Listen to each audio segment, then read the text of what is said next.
it. Mhm. It's already on. Come on, that would pass. All righty, let's get going. We're pretty excited today. Live out of and I can say it today, live out of Miami, Fort Lauderdale, and Lancaster, Pennsylvania. Welcome to the Jersey Boys Sports Talk, hosted by Byron Jones and Victor Arocho, brought to you by the Sportscast. Today is May 25th. If you haven't yet, please subscribe to all our channels, YouTube, Twitter, Spotify, iTunes. Also on your Apple iPhone, we have go to podcast. It's the Jersey Boys Sports Talk. You see the sign behind us. You'll see Byron and me. Please subscribe, leave a rating. It'll help us out tremendously.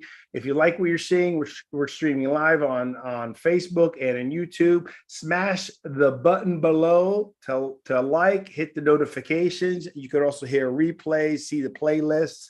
For most of you sport fans, we also have a playlist for the Jersey Boys Sportscast. Plus, we have many other shows on the Sportscast that you'll like. And we're getting ready to go. We're pretty excited about our guest today, but let's get started. Byron, how you doing today? And how's the Philly weather? Is up, down? Where you at now? It's kind of hot today, man. It's like 80 degrees, a little breezy though, but and then a lot of traffic. I had to go across the bridge to Jersey. There's a lot of traffic, man. People heading to the Jersey Shore, down Atlantic City and Cape May. Memorial Weekend, right? Yeah, Memorial Weekend, right? Yeah, they started early today. Started on Thursday. Remember with the tolls, when they wanted to raise the tolls for some of the areas up north, like in Irvington and so forth, when you exited. And this was a long time ago, one of the politicians made a statement who was against it. It's like, I don't understand something. One weekend going south, right? One summer weekend, they made enough money to pay for the entire construction of the parkway. And imagine that was in quarters.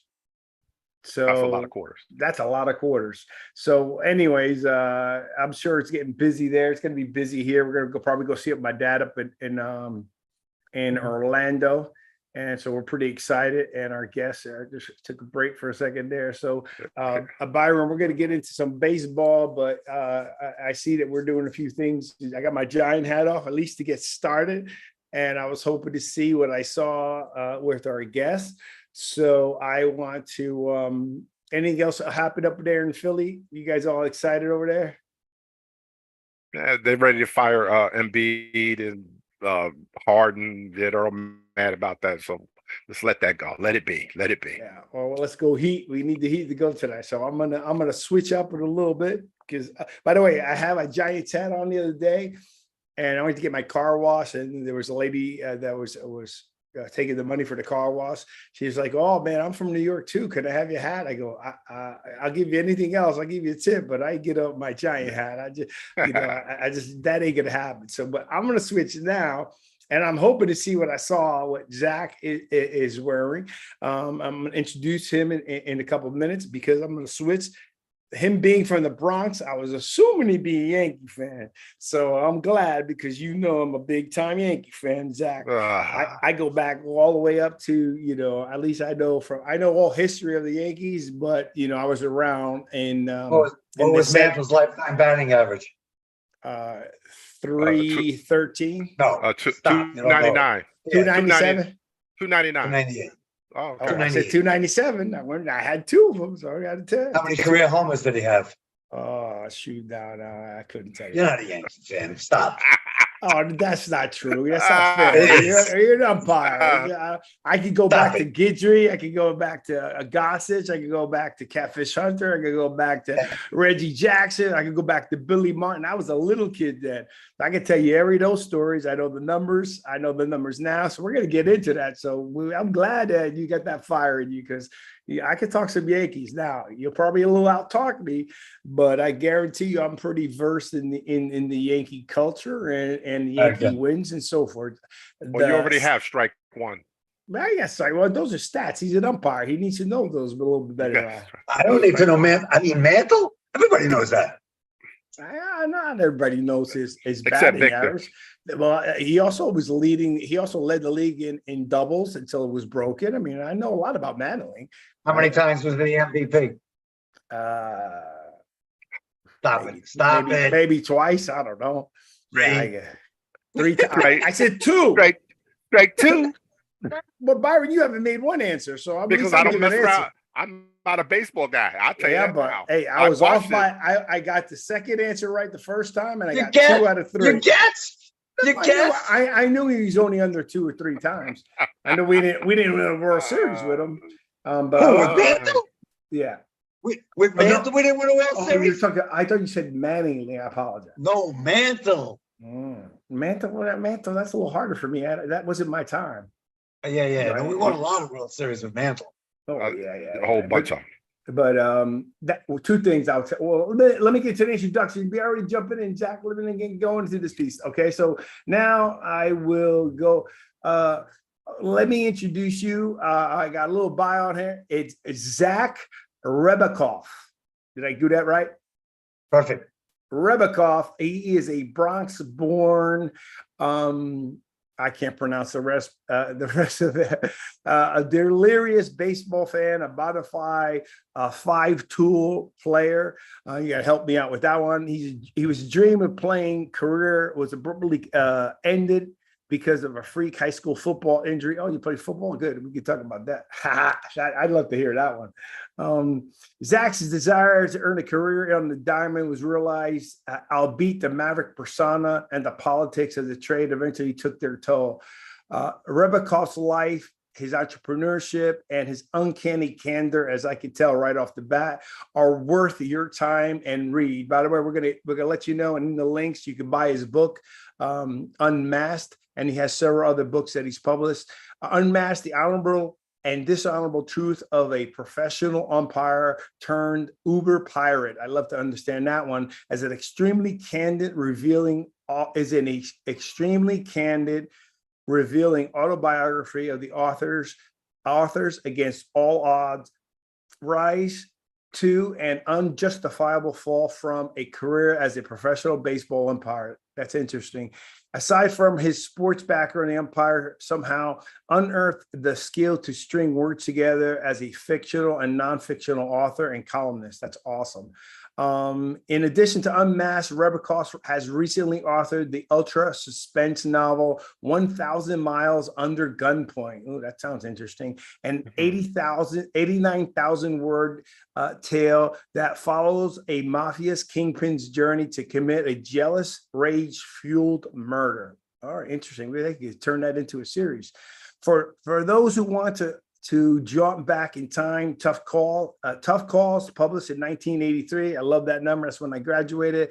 Offers fans a field level view of baseball's roles from Rebackoff's professional career. Zach, welcome to the show. I'm glad to see you wearing a Yankee hat. Very excited to have you and talk some baseball, but we're going to have to talk some of my era, some of your era, and we'll go from there. So welcome to the show, and I'm very excited to ask you some questions and ask you about what's happening with the current Yankees and what your thoughts are. So tell us a little bit about what you're doing now, and tell us about your book, Unmasked. Why should we go out to get it? Well, first of all, what I'm doing now is what I dreamed of all my life. No work. Although I shouldn't say no Byron. work. I'm currently actually working. I don't know if you know the name, Ted Barrett. He's a major league umpire until last year. Okay. Mm-hmm. No, We're co-authoring a book on his life. So that's what my work is now. Well, I spend 2, 3, 4 hours a day on it.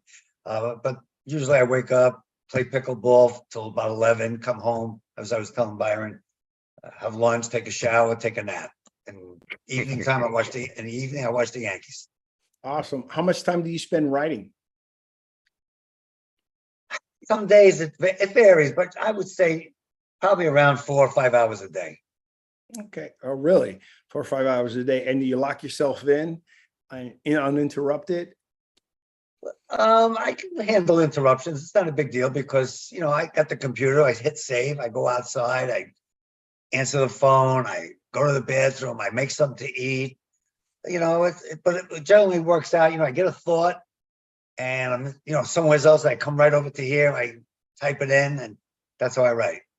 So let me ask you a question. Transitioning from nonfiction to fiction, how do you feel is the difference? Because fiction's more creative, right? I don't know how it Nonfiction. happened. I don't know how it happened. Everybody asks me, how do you think of this stuff? I go, I don't know. I just don't know. Truth be told, is I went on the internet and I said, describe or titles for crime novel, and I picked up a few things, and I go, oh, I'm gonna start with that. And before you know it, I'm typing and I'm making up characters, I'm making up names, and just kept going and going and going. I don't know how I did it. I really don't. No, that's awesome. That's awesome. So, okay, great. And Unmasked, you give some. I pulled up a little bit of a synopsis of the Unmasked, and it was very interesting. But tell us Unmasked. You talk about, because it probably happens in all sports, right? I mean, I don't think it's isolated to baseball. But you're going to give it from baseball perspective because that was your life. But Unmasked, what is it? Is it more on just the balance of the good, the bad, and the evil? Is there more evil than good? Is there in between? Well, there's more good than there's no evil, but there's, the title for dishonorable is that we all do things that we think back on, we go, we shouldn't have done. No doubt. And I'm no different. No one's an angel. So, when it comes to being on the field, I never cheated. I never called anybody safe, out, ball strike. Well, I'll go back to that in a minute. Mhm. But I called it the way I saw it. I never rooted for one team or the other. Early on in my career, I think it was my first or second year. There was a player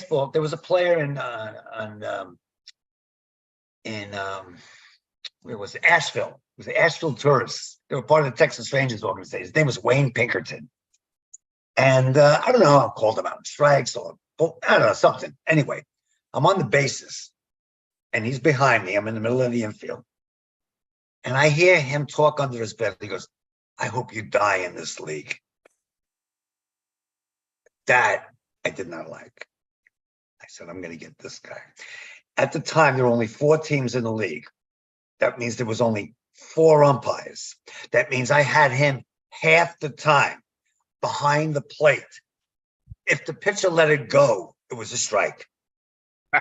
Really? And I didn't, realize that people are looking at it, they think I'm crazy. I would never do that again. But after about a month of this, he went to my partner and goes, please tell Zach, I'm so sorry. Please, I can't eat. My batting average is down. I can't sleep. Please, I'm begging you, please tell him to stop. And I did. But that was the only time that I ever let my emotions rule what I really thought was a ball or strike, safe or out, or fair or foul. Only time with this one guy. And I learned, I was a young umpire. I was probably like, I don't know, 23 or something like 24. So, but that was the only time. And what was the reaction to his coach? Because I mean, there's a point where the coach is also going to get I don't think the manager really knows. The manager was a guy named Wayne Twilliger. He was a major league player for a while, utility player. He never called me on it. I mean, maybe because I didn't call him really low or really high, but with the width, the plate was like 25 inches wide. So you really can't tell from the dugout how inside it. I mean, he would flip, yell and scream. But every day I had him, every at bat, he had to be swinging. So his strike zone was a lot larger than anybody else's. It was silly. It was really silly. It made it do that. So I have a bunch of questions, and we'll go in a direction that you want as well. But I have questions. So let me ask you a question: as an umpire, how do you adjust to the size of like an Aaron Judge, who's like 6'7", and then you have a guy that's 5'8"? Like, what happens there? That's got to be difficult, right? Well, Because I never had anybody. Well, I had a couple of guys that were really tall, 6'3", 6'4", 6'5", The strike zone at the time, remember, this is like, I'm talking about the 70s and 80s. There was no instant replay. There was, no box in front of me on the TV. Generally speaking, the strike zone stayed the same because most of the guys were about the same size. If the guy was a little taller, I'd have to adjust my strike zone a little bit. I learned it took me till about my 4th year as an umpire in AA. I was already in AA to really understand the strike zone and really be able to be comfortable knowing what I was calling a ball and a strike. And things happen, guys, hands, all of a sudden ball comes in and his hands are in the way for a fraction of a second. You lose it. And all of a sudden it's in the mitt. You go, whoa, what do I do now? And or the catcher blocks you out, or the catcher doesn't catch it good. I mean, there's a lot of things that go into it, but it's not that much different unless the guy is really tall or really little. Other than that, it's a rectangle. It stays the same. No, just for our fans, for our listeners, and those that are watching, my understanding, the strike zone is from the knee to the shoulder. No, it never was to the shoulder. It's really to the midpoint of the chest. But very rarely do umpires call it there. They're mostly calling it. I mean, now they have to be much more accurate because the box is there and they're being rated on the box. And the box usually comes to about, I'd say, right around the belly button. Mm-hmm. And here's another thing. When you look at the strike zone, the corners, again, now it's different. You have to be exact. But there was, at that time and a long time before that, the strike zone really was like an oval. And what happened was the balls that were high in, high out, low in, low out, we call them balls. Everybody around thought they were a ball. If I called it a strike, everyone was yelling at me. I'm going, it was a strike.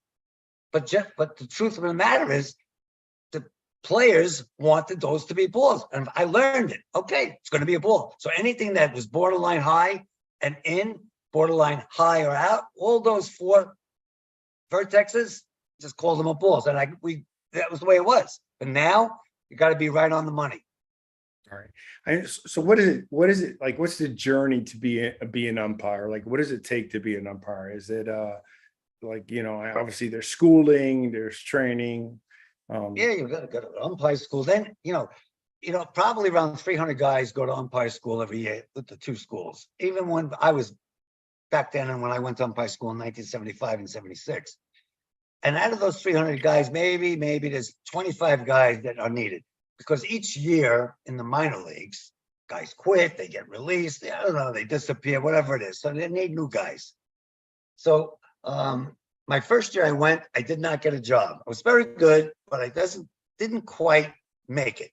I went home, I worked 1 million games, softball, baseball, doubleheaders, everything I could. Went back to school next year, I was a shoo-in.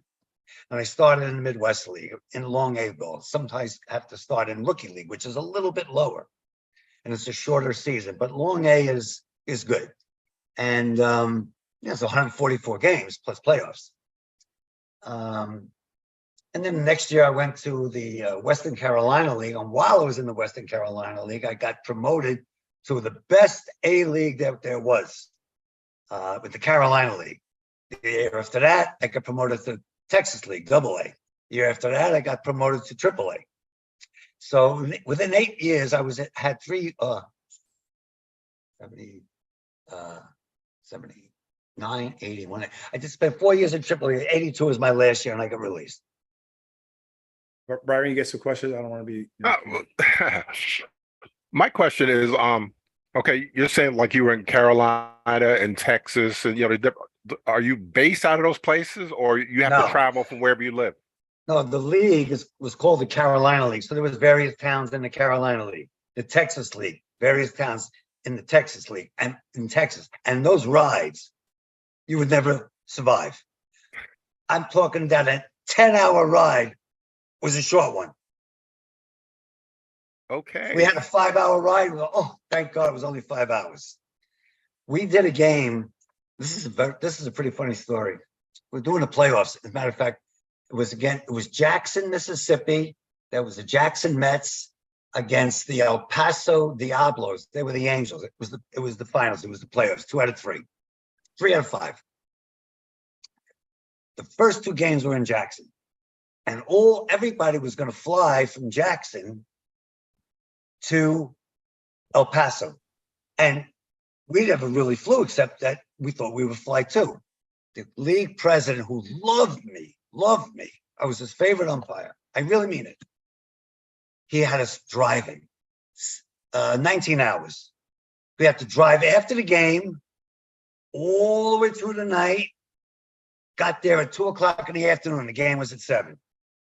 After the game, I had to play the second game in Jackson, which would mean we have to leave after the game. I was pissed because I got to drive with these 2 guys.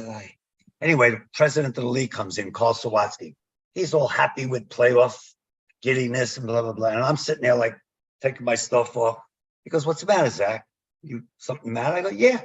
"What?" I go, "Everybody is flying to El Paso except us. You're going to be on a plane with a nice cocktail and we'll be driving in a car. Why aren't we flying?" He goes, "You want to fly? How about I get you a ticket right now? You go home." I go, "Do it." Runs out of the room. Larry Poncino goes to me, "What are you, nuts? You just got fired." And I go, "I don't care." But a few seconds later, I go, "Oh God, now what am I going to do?" Doesn't take 60 seconds. Sawatsky walks back in the room with a case of beer. Big smiles for Zach. "I'm really sorry. You guys should have. I'm sorry. Please accept my apology." President of the league. All right. So what are we supposed to do with that? He goes, "I got you a case of beer for the ride." What? I don't even drink, and these guys are going to drive drunk. We get in the car with the case of beer. These guys, Tom Blackman's driving, Larry Poncino's in the front, and I'm in the back. I'm going, yeah. They're drinking. They're knocking them down left and right. We haven't even been an hour. Especially back in that day. Pull over. I took the wheel from Blackman. I drove the whole way to El Paso. We get to El Paso. Now, they were supposed to take our trunks with our equipment on the plane. They put on the plane, not us, just the equipment. So we'd have room in the car. Get there. Call the stadium. "Where's our stuff?" Didn't make it. Our stuff didn't make it? Okay, good. We get to the stadium. Half an hour before the game, stuff's still not there. So we got to wear our street clothes to umpire the game. 5 minutes later, 25 minutes before the game, our stuff gets in the locker room from the airport, wherever it came from. We got dressed, did the game. Jackson won the 3rd game. It was a sweep, and that was the end of that. Next year, I was promoted to AAA, International League. And I wanted to ask you a question. You brought up something interesting. Actually, 2 questions. One, it doesn't make sense why they're going to make umpires drive. Don't they realize, if you're tired, just the fatigue, how do you become, you're not playing, but you're instrumental to the game. You have to be on your game, calling outs. You got to be alert. Why? It's crazy how they would not give you that luxury, right? Because I don't want a hungover, tired umpire when I'm playing. Generally speaking, in baseball, whether it be the minor leagues or the major leagues, the umpires are the last thing they think about until the game starts. If they get, before that, we don't care. But if we don't show up on time, where are those guys? Mm-hmm. When they make a stadium, they go, "Where's the locker room for them?" "Oh shit, we need a locker room." They find some room that they find a locker room for you. These days now, of course, they have beautiful locker rooms. They have food. They got freezers in there, beautiful air conditioning. They fly. They fly, well, of course. Even in the minors, when we got to AAA, we flew everywhere. If we had a short trip, 2-3 hours, we would drive. But generally speaking, once you get to AAA, you fly everywhere. And of course, in the majors, they fly first class. So my second question was, go ahead, Byron. Go ahead, sir. Yeah. My favorite question. This is what I want to know about the Dominican Republic. I noticed down there that they're real passionate about baseball, and did they give you being the umpire like a really hard time being down there? I forfeited 2 games there. Yeah. Fans throwing stuff on the field. They bet on. There's so much gambling. They bet on 2 cockroaches running from first to second. They bet on everything. They bet on the pitch. They bet on if it's going to be a grounder, a fly out. They bet on every pitch. I know guys And- that bet on whether when they drop the ball on the mound, whether it stays in the It's gonna land. circle or Yeah. if it comes Right. out. Right. I mean, right. that's When an crazy. umpire, or the last guy throws the ball out to the mound, they bet on, is it going to land on the dirt? Is it going to land outside the dirt? Is it going to roll up? They bet on everything there. And the So- fans are very, very overly enthusiastic, I should say. I mean, just wild. I told you I had 2 forfeits there. They were too crazy. Yeah, I was reading that. My second question was like in football, and I think I know the answer because you keep saying we. In football, the refs, and Byron, correct me if I'm wrong, but I know with Benny, they're units, right? So like they'll ref a game in units, right? They have their squad, right? They'll be the head ref. It's a crew. They have a crew. Does baseball have the same thing? Yes, more so than in the other sports. In basketball, for example, the 3 or 4 refs might work a game Wednesday night at the Garden, and then they go different ways, and they might meet up with 2 or 3 other guys in another place. So the crews in basketball or hockey are not solidified all through the season.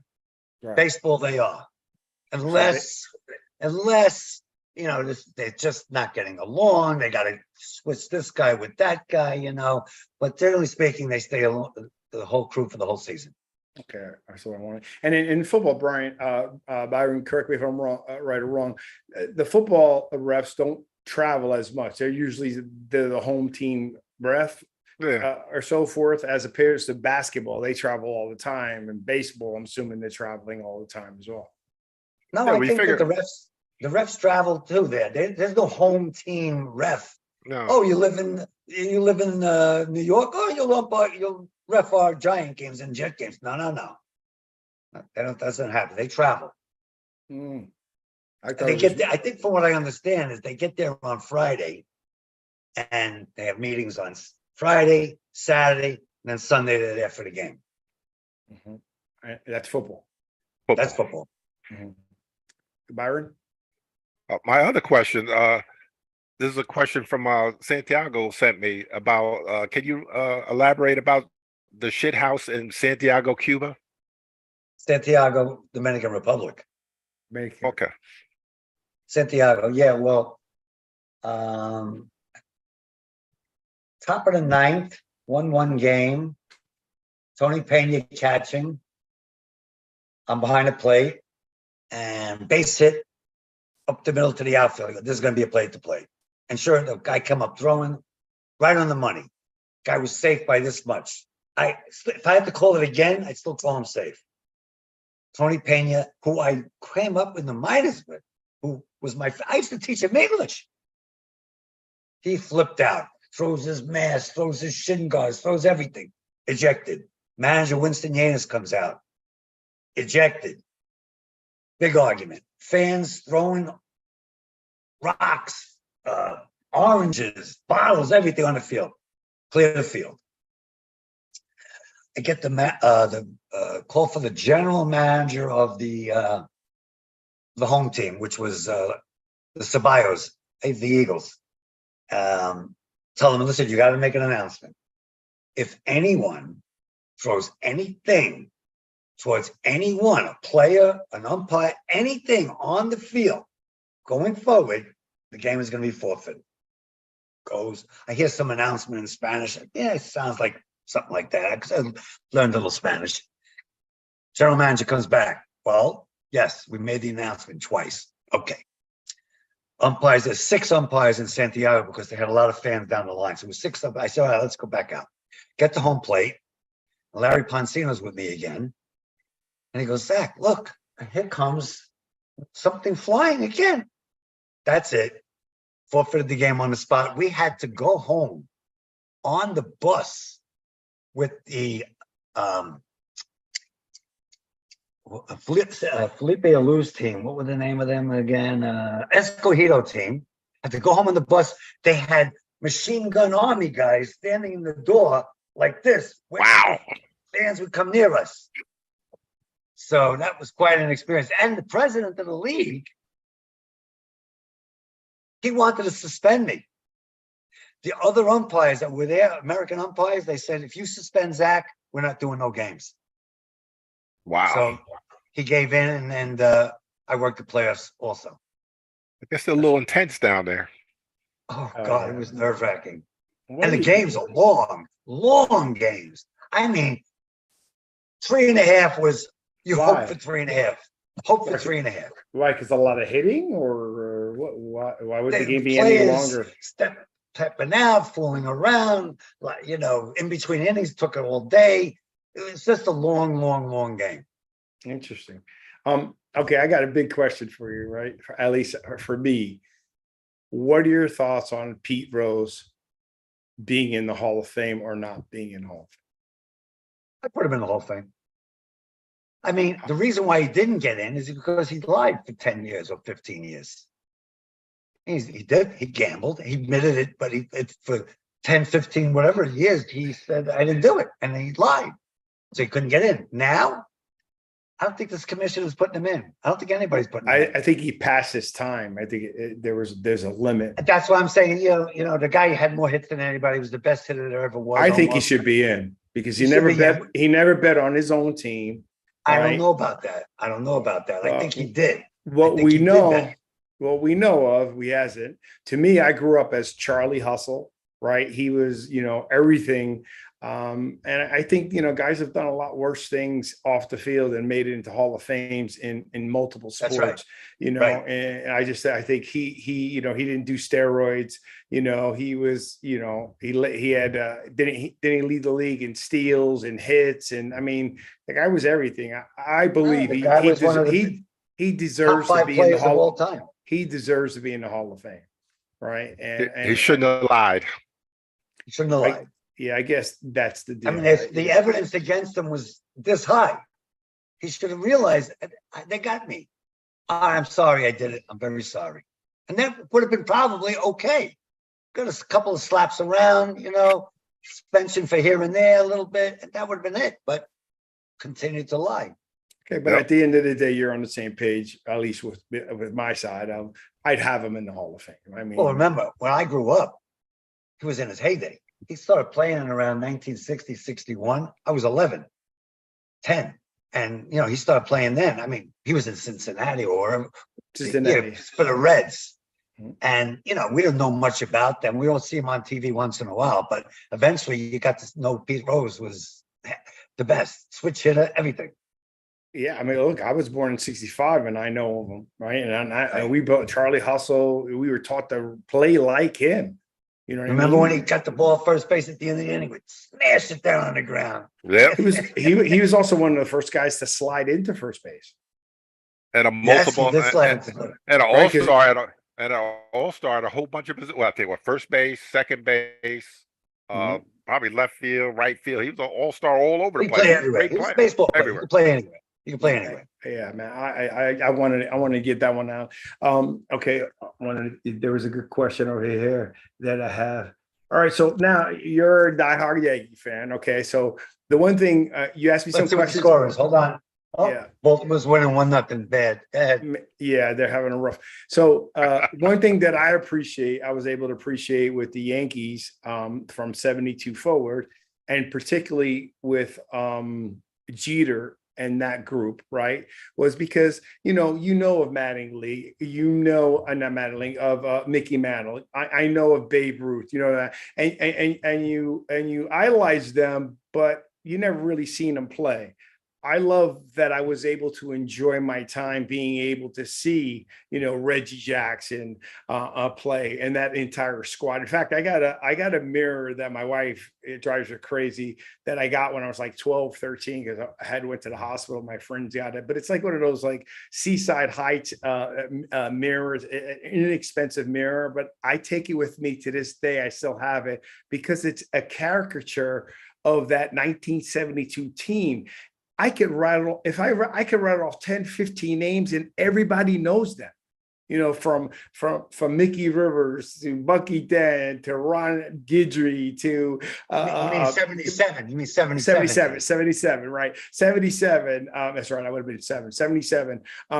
There were so many players on that little caricature. I will never surrender that mirror, even though it's inexpensive. It's got no, intrinsic value other than it's got value to me, right? And I love it.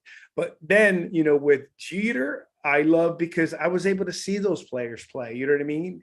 It was my time, and I'm fortunate that my son was born around that time. He's a big Yankee fan too, but he was born in Florida. So I love seeing what's happening there. But I will tell you right now, I'm of the opinion, and I see what you think as a Yankee fan. I think Cashman's got to go. I think his time is due. I mean, Epstein left and won a World Series in Chicago. Cashman, it's just, if Steinbrenner was alive right now, he would have gotten rid of everybody, because we were making money and putting up home runs. I believe the Yankees are like a 3-point basketball team, right? Meaning they win by the 3-pointer or they die by the 3-pointer. We win by the home run or we die by the home run. And no matter what happens, once we get into the playoffs, we can't win 1 or 2-0 games. And they're not playing small ball. They're not, I miss Joe Torre. Well, What are your thoughts on that? Here's my feeling. No matter who the general manager is, he doesn't hit, he doesn't catch, he doesn't run. Got good players. They got good players on the team. It's the players who lose games, not Cashman. But because does the best he can. All these guys, they got rid of Aaron Hicks, which for whatever reason, couldn't imagine why he was still on the team, because the guy really didn't produce. Whether he's a good guy, big guy, he just didn't produce. I would have terminated him a long time ago. But the other guys on the team, they're supposed to be professional baseball players. I mean, this Volpe, he's batting 200. He doesn't get enough hits. Aaron Judge is Aaron Judge. He's going to be that way all the time. You got Stanton hurt. You got this guy hurt. Whatever team it is, it's not the general manager that has to be fired. Even Boone. Okay, if the guy makes decision after decision that is outlandish, that's incorrect, he shouldn't have done this, he shouldn't have done that. Remember, these sports writers and announcers, they are the catalyst for getting guys fired. They really are. Yeah. They have a big audience. And before you know it, they start saying, this guy and this guy. And every day, it wears on the general manager. It wears on the manager or the team owners. And they go, you know what? I've had enough. But to me, just to answer your question, the general manager to me is not the Yankees' problem or anyone's problem. The players need to get hits. They need to strike guys out. They need to field the ball. And that's the bottom line. Okay. I will agree to disagree. Good. I'm going to give you my Yankee piece. All right, Byron, you're a Yankee boy. Here's my problem with Cashman's time is done. You haven't won a World Series in how long? You got to go, number one. Number two, Zach, if you notice, when we've won in history, we've always had a lot of lefty batters, okay? We're not getting the lefty batters. We don't have the switch hitters. Posada was a switch hitter. Bernie Williams was a switch hitter. We had lefty batters. We got a couple now. But if you go look over the last maybe 10 years, very few lefty batters. We got the shortest left field in baseball. You need right field. You need right field. You need switch hitters and you need lefty batters. We haven't been getting them. We're crushing with home runs, but it doesn't win in the playoffs. That's how I feel. The second thing is, now this is not really Cashman, but I think it could be Cashman based on who is he getting, because at least Jeter was one of those superstars who would do anything to win. He's a superstar that would bunt. You're not going to ask Alex Rodriguez to bunt, right? Aaron Boone is not playing small ball. Look at Houston. They got busted for cheating, but you got to give them credit. They've been good for a long time. They're very good. They're very good. And even busted cheating, you would think, okay, now their demise is there. No, they're playing small ball. They're getting base hits. They're doing the things that you need to do to produce runs. We're not.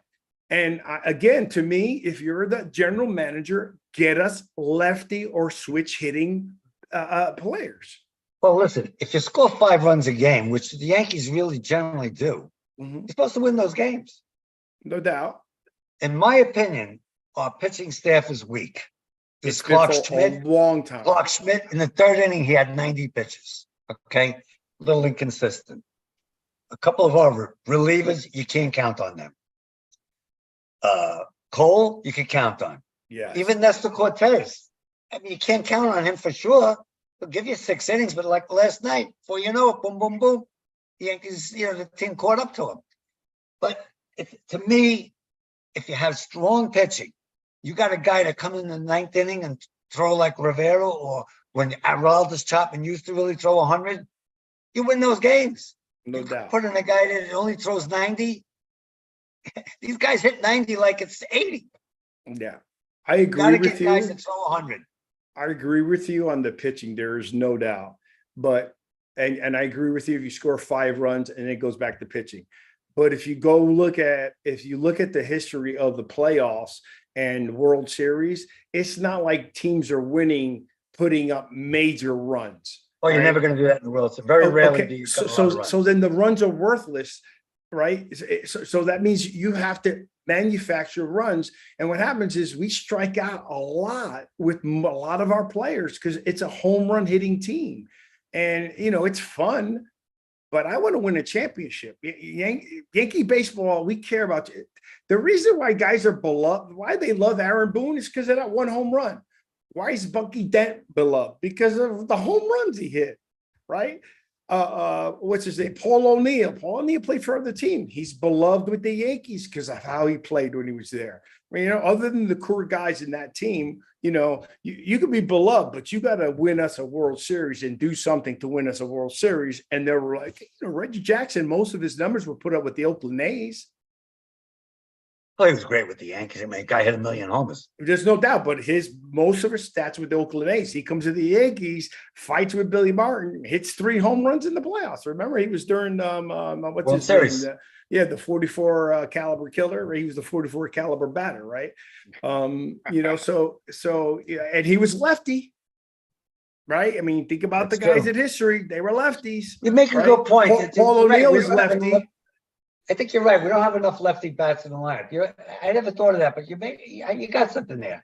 Mhm. All right. Yeah, Very good. All right. Okay, Byron.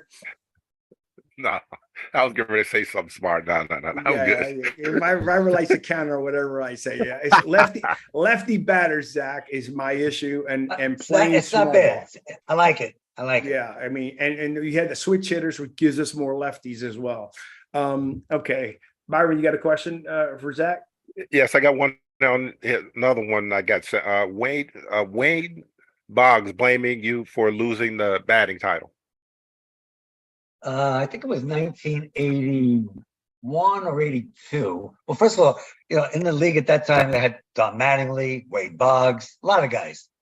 But one day, I don't know, it was probably like June or July. I called him out at first. He had a grounder somewhere to the left side. Called him out at first. I don't know if he was out of safe. Maybe it was safe. I don't know. Anyway, he yelled at me. He goes, "This could cost me the batting title." Get lost. Anyway, come down to the last day of the season. Dave Engel, who was playing on the Toledo team, the Minnesota team, the farm club, he was ahead in the batting title by like 2 points, maybe or a fraction of a point or 2. Engel plays that day, gets a hit. They take him out of the game. Boggs plays that day, goes 2 for 4, and loses the batting title by like 2 or 3 percentage points. I see the guy like 10 years later.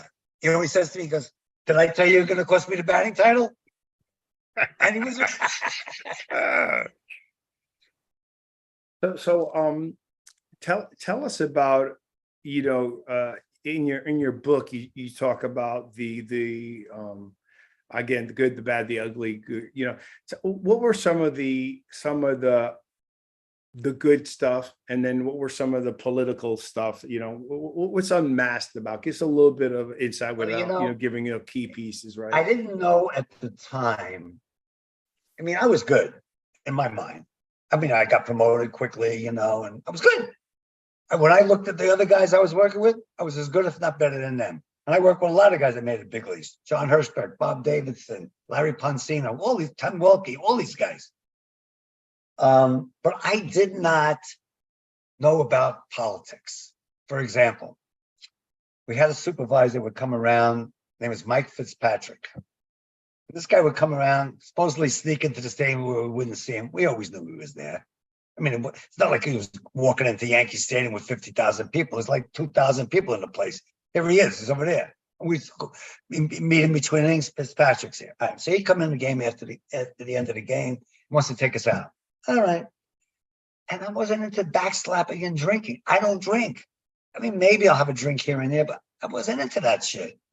But anyway, I go out to that for the dinner, and then I'd say, okay, nice seeing you again, and leave.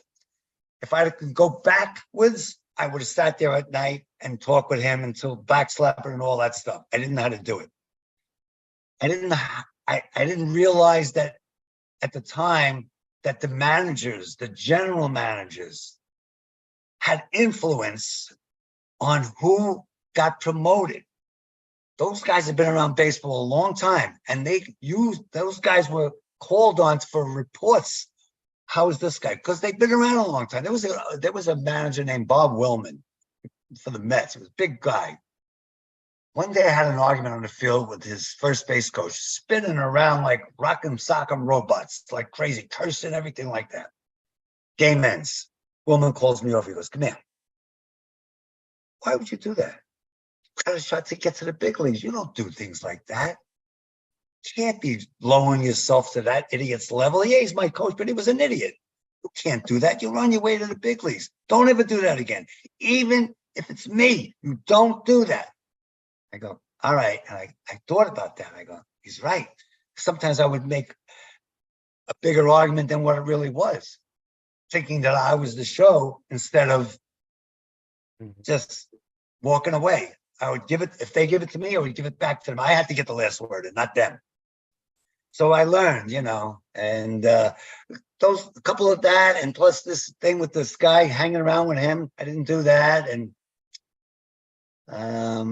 so no pun intended, you had to play the game. I had to play the game, and I didn't do that. Right. I mean, I got promoted pretty quick, but once I got to AAA, and I was there for 4 years. It's not like they fired me in my first year. And I went to the Dominican Republic for 4 years. You don't get sent to the Dominican Republic or Puerto Rico or Venezuela at the time, wherever it was, in the winter leagues, if you're not a prospect. So I knew I was a prospect. But how do they rate umpires? Like, I don't know. I don't know. Well, we definitely know some of it's the politic game, right? Yeah. So I'm just curious. So, like, how do they rate an umpire? I mean, the way they rate them now, the way they rate them now compared to when I was umpire, it's got to be different. In fact, I know it's different because I know now that umpires in the minors get to see the reports of various people. Back in those days, they didn't tell us anything. Nothing. The end of the season came, bye-bye. You got a contract next year, that's it. But there was no telling you did this good, you did that good, you did this bad, you did that bad. Zero communication. So were they annual contracts or multi-year? Yes. Annual contracts. And how's the pay changed? I mean, obviously relative to inflation and stuff, but how's the pay changed from when you were going to how it is today? I'm not sure what those guys make, but it's probably about double of what we were making. I think I was in AAA. I was probably making, I don't know, $1,500 a month plus, what do you call it? Expense money? Not much. They call it for the love of the game. Yeah. Yeah, because man, I would have stayed coaching in football if I would have realized what these assistant coaches are making now. I mean, right, Byron? I mean, They're making a ton of money now. when we grew Back- up, you didn't want to coach. All that work you had to put in early just to barely make it, even as a high level coach. But now they're all making money. Well, there's a lot of money in sports. Yeah, I knew I want to ask you something. So I had when Magic Johnson came out when his situation with HIV, there was a sports reporter that was saying, I love being in sports and so forth, but sometimes it's tough because you idolize these people, and then when you meet them, they're not the person you think they are, and I wish I never met them. What he did say about Magic Johnson was Magic Johnson was even a better person when I met in person than my vision of him. Right. So you've met, I see that, in researching you met Don Mattingly, you were with Wade Boggs, obviously Cal Ripken, the Bird. I love to hear about the Bird and Mookie Wilson. So are there people that you're kind of say, man, I wish I didn't meet them because I had a better perception of meeting them beforehand. And then were there people that you met that when you met them, they were just really good guys and you were happy, that they were what your perception was? Well, remember the guys that I met were on the field with me. Mattingly, Boggs, all these guys were, they were batting, they're fielding, we weren't chummy, but Mattingly and Boggs never said a word. Strike, ball, they didn't care. They went 2-for-4 every night. It wasn't a big deal to them. It's the 200 hitters that complain. They're the ones that always, every pitch has got to be a ball because they couldn't hit good. But there's meeting certain people along the way. After I was out of the game, my idol was Mickey Mantle. And there's Mickey Mantle's restaurant on Central Park West. And I was working with this group that was part of that Mickey Mantle's restaurant. And they called me and said, listen, Mickey Mantle's going to be at the restaurant tomorrow. You could come over and meet him. Oh my God, I thought I was going to die. I go there, I got 3 baseballs and a picture. We get there, me and someone else, and the manager of the place goes, all right, sit here. He's busy now. He's over there. I'll let you know when you can go over there. Okay. Finally, the guy goes, oh, you can go over there. Oh my, I was shaking. Okay. I go over there and there's a guy sitting here. I sat down here. Mantle was there. And there's this girl that he was going out with. She's, famous for being with him all the time. She's sitting there. So I sit down at the table. I said, could you please sign this for me? All right. No talking really, signs the balls. I go, listen, I got this one picture here. You were number 6 at the time. I guess you probably don't see many of these. He goes, I sign about 50 of these a day. Then I said to this guy next to me, I said, can you take a picture of me and him? He goes, all right. He whispers to me, don't ask the girl to get up. You get in next to them. Okay. I go, Mick, can I have a picture with you? He goes, you want everything, right? You want everything. This is the only time I'll never do this again, please. He goes, all right, get in there. And I sat next to the girl. I got the picture somewhere. Here it is.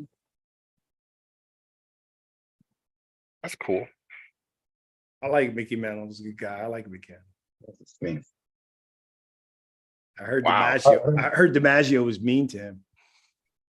I had him. But it was a little deflating that he wasn't congenial. But I realized that, everyone's going, Mickey, take this picture, shake this one's here. Can you say this? Can you do this? Can you go here? I mean, all day long, it's like, can you do this? Can you do this? And here I am going, can you sign this? Can you do this? Can I take a picture? Same like everybody else. It was no different than them. Right. So I was a little disappointed meeting my hero, and it didn't go off like big smile, like, oh, Zach, I think, thank God you're a great guy. Pictures, autographs, come here, let me give you a kiss. None of that. Oh, you also don't know the day he had either, right? Because everybody's human. I will tell you, he was a drinker. Before I forget, I met him at a bar in Dallas. Oh, you did? Yeah. So he was cool and so forth, but I didn't ask him for anything. That was never my thing. But I wanted to just do a shout out, rest in peace for Tina Turner. The passing of Tina Turner, we always like to, make a mention. She was a catalyst in the music industry and everything that she went through. She surrendered everything to Ike and still made it big. So Thank God she got rid of him. Thank God she got rid of him. Yeah. A blessing to her and the family, and also Jim Brown. Jim Brown was, I watched him. I'd never forget.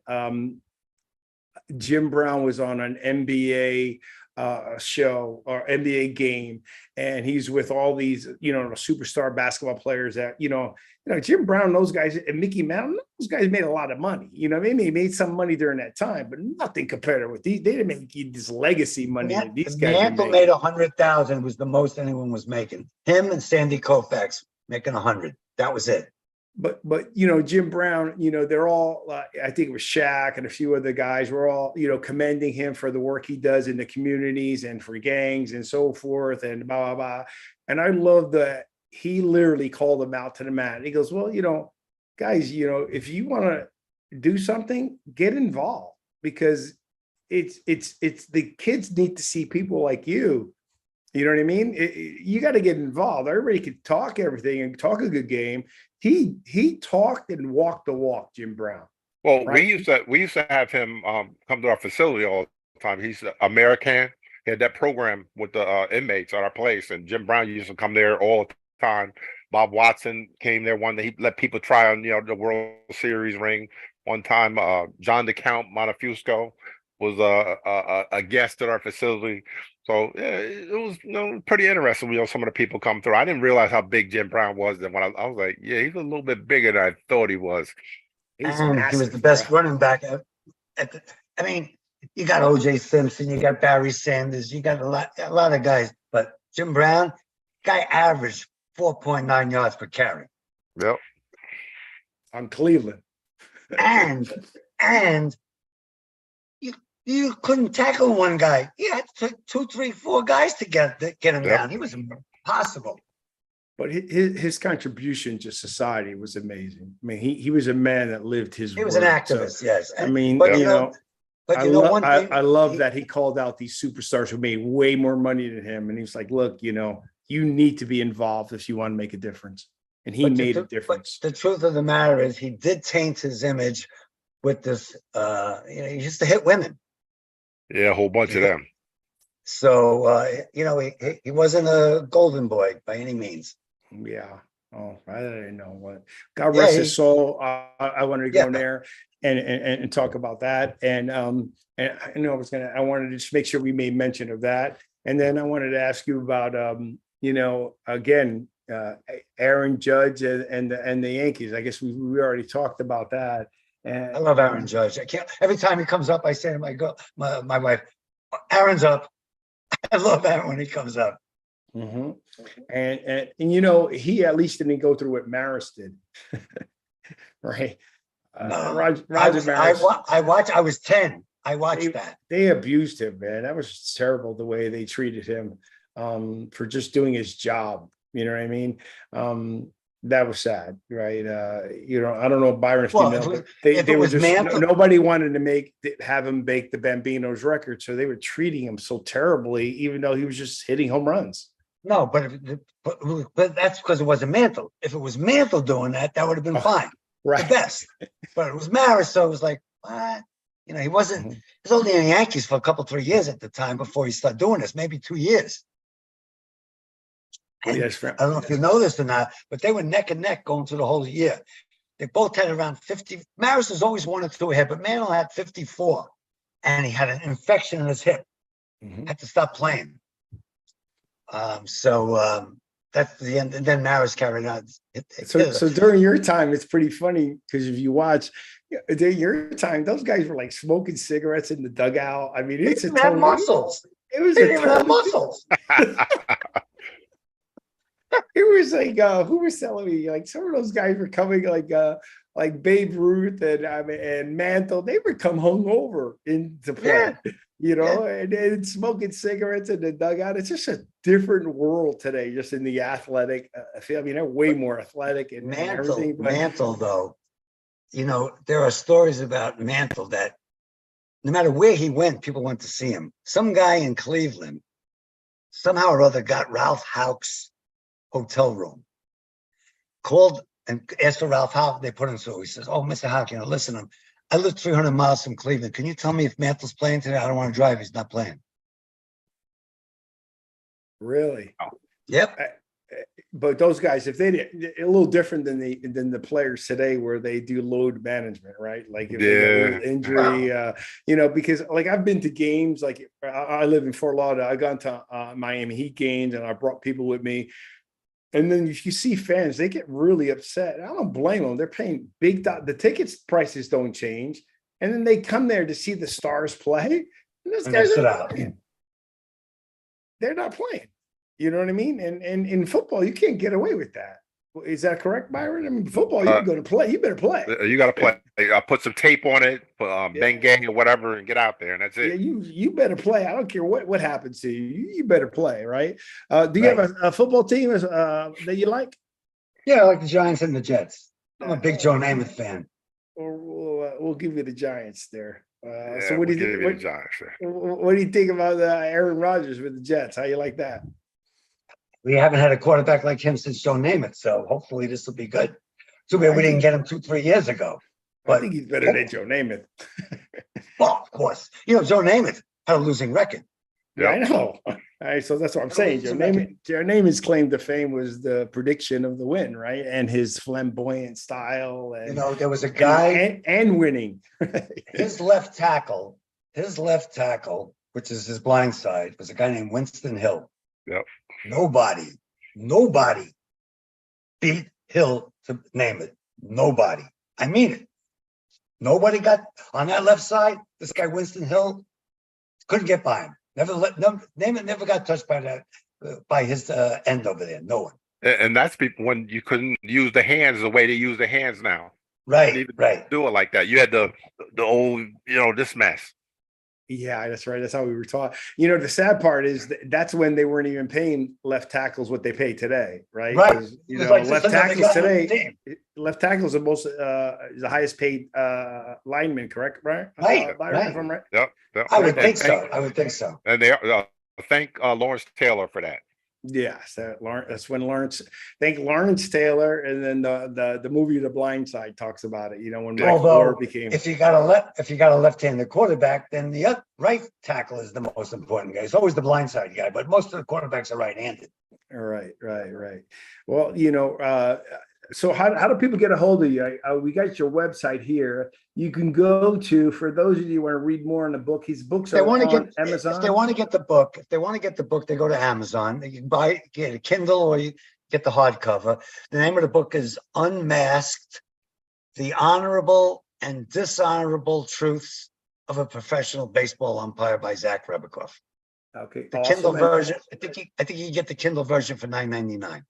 And then he's got his website is the UNMASKEDumpire.com. We'll put those in the links below. Also, we'll put his Amazon link in below. He also has a couple other books: Tough Calls, an illustrated book of official baseball rules.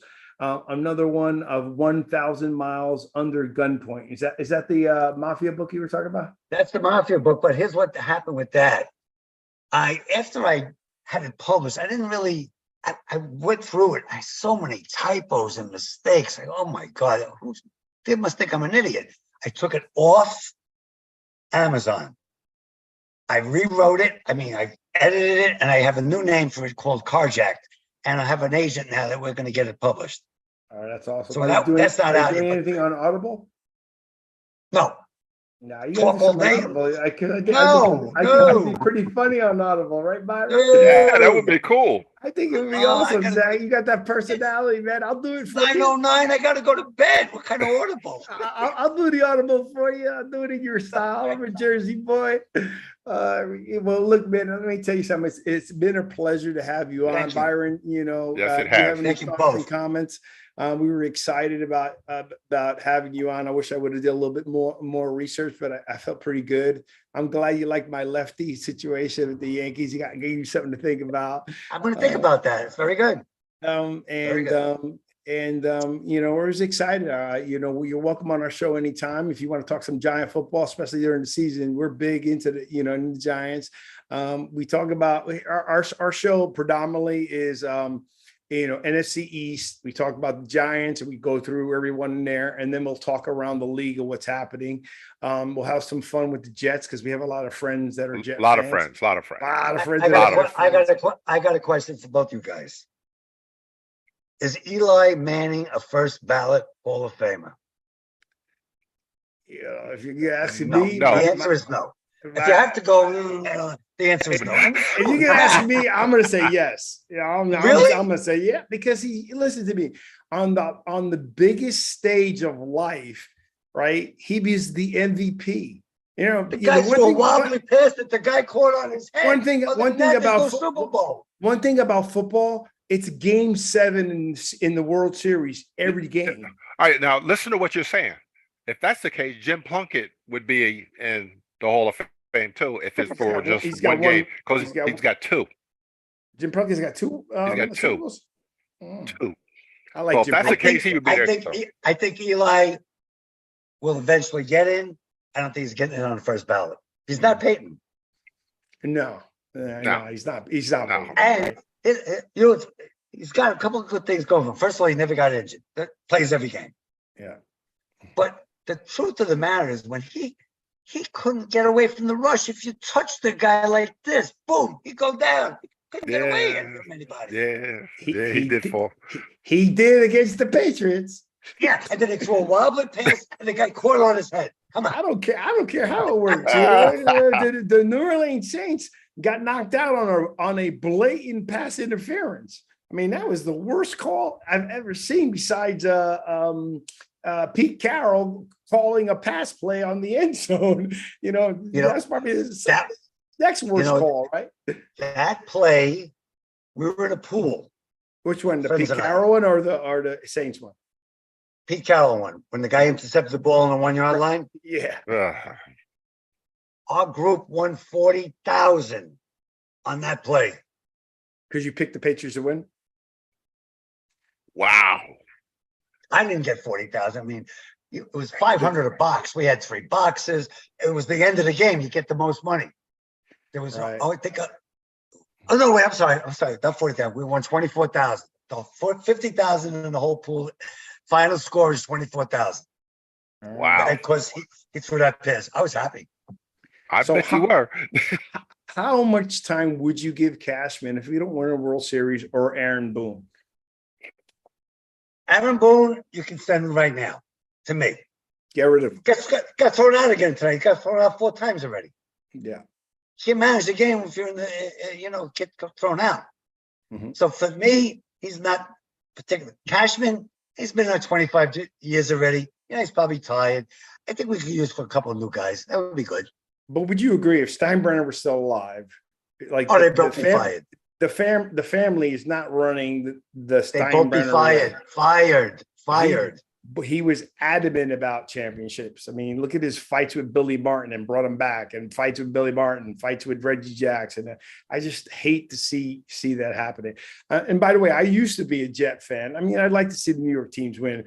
My biggest problem with Jet fans, and I think Byron will tell you the same, is that once the Jets have some success, they bombard the Giants so bad that it makes you defend them. So you end up disliking the team because you got to defend your own team, right? So like when I lived in Atlanta, like I thought Bobby Cox was a great coach. You should appreciate how well he did, right? And so I'd have Atlanta fans want to like compete and start talking smack about the Yankees. I'm like, don't ruin my enjoyment while I'm here of Atlanta, right? Because you're going to make me defend the Yankees. I'm going to crush you. We got our stats. We got our numbers. I know it way better than you guys.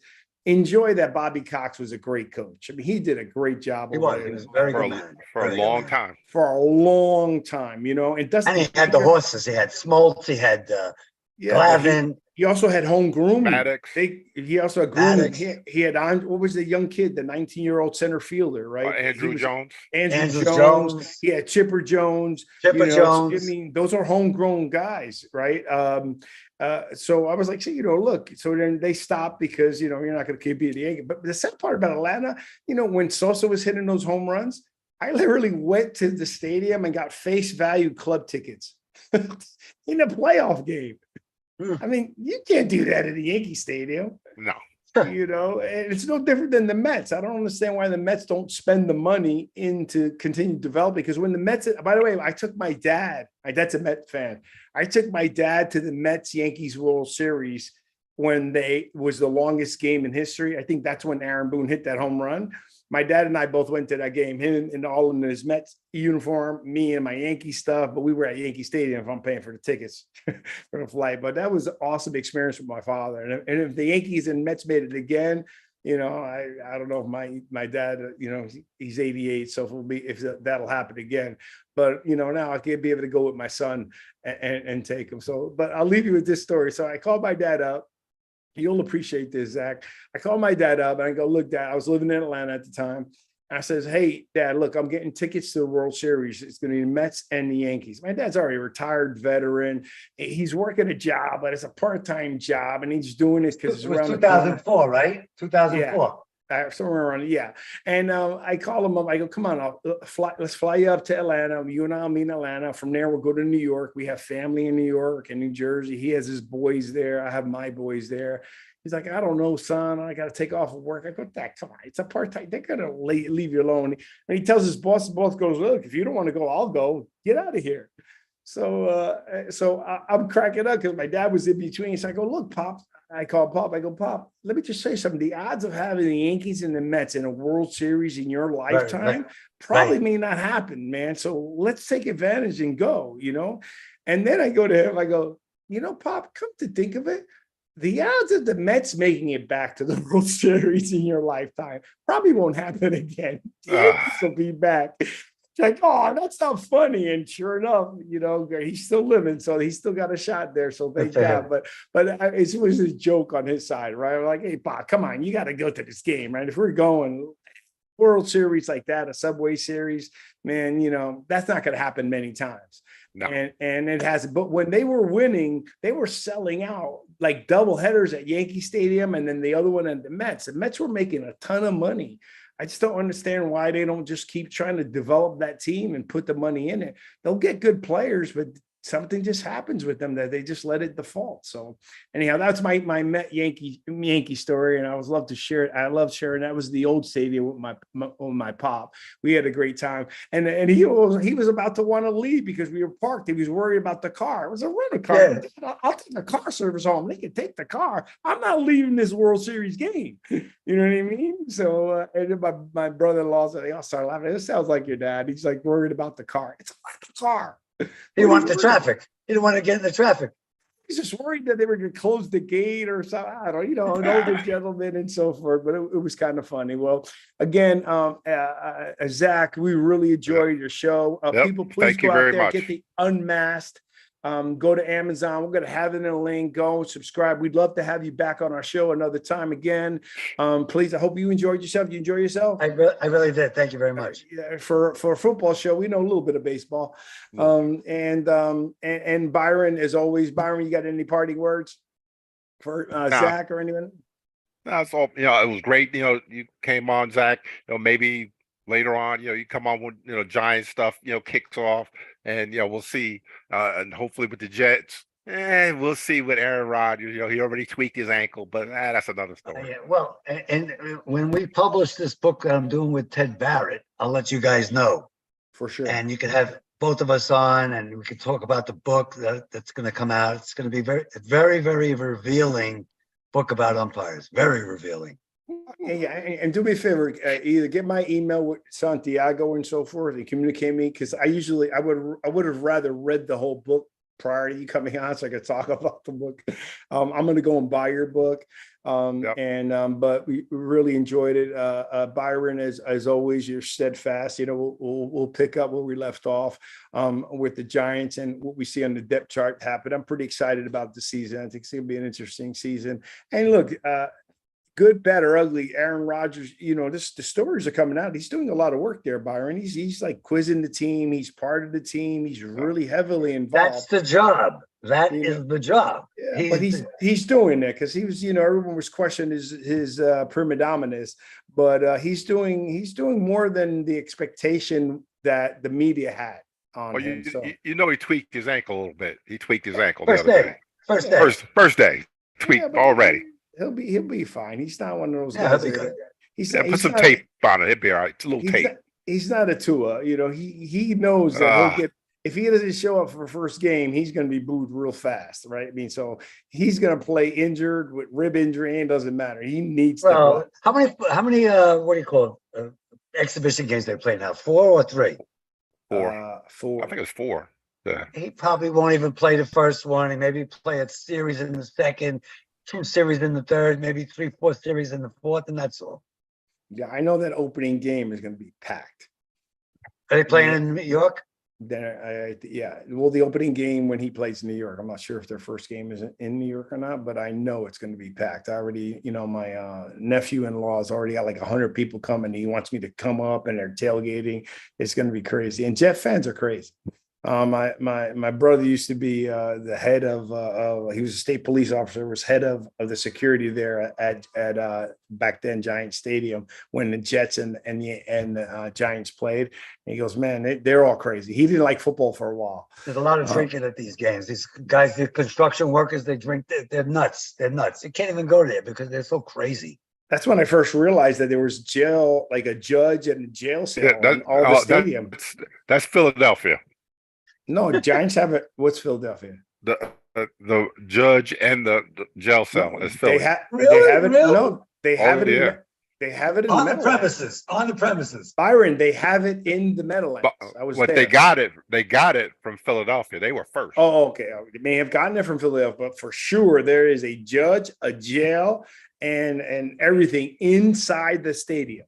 Yep. And the new stadium that they built, the link, you know, the one over here now, same thing, judge, cell. Jail cell. Yeah. Yep. So they lock them up. All right. Well, again, please subscribe to all our channels on the Sportscast. We have a playlist, the Jersey Boy Sportscast. By the way, Zach, this is this is live, but it's also going to be there, so you could share this out with wherever you want. Subscribe to our channel, subscribe to our podcast on Apple, on iPhone, and you get notifications when we're on. You're always welcome back. Again, shout out to rest in peace, Tina Turner and Jim Brown. And let's go Heat. We need to take this game. I got to see where we're at right now. So God bless. Hey, Zach, it's been a pleasure. It's always good to talk. Thank you very much. A long time Yankee fan. Byron, my friend, my buddy, my pal, and the Jones family. Nothing but love for your whole family. And God bless everybody. Everybody have a good night. Jersey Boys Sports Talk signing out. Take care.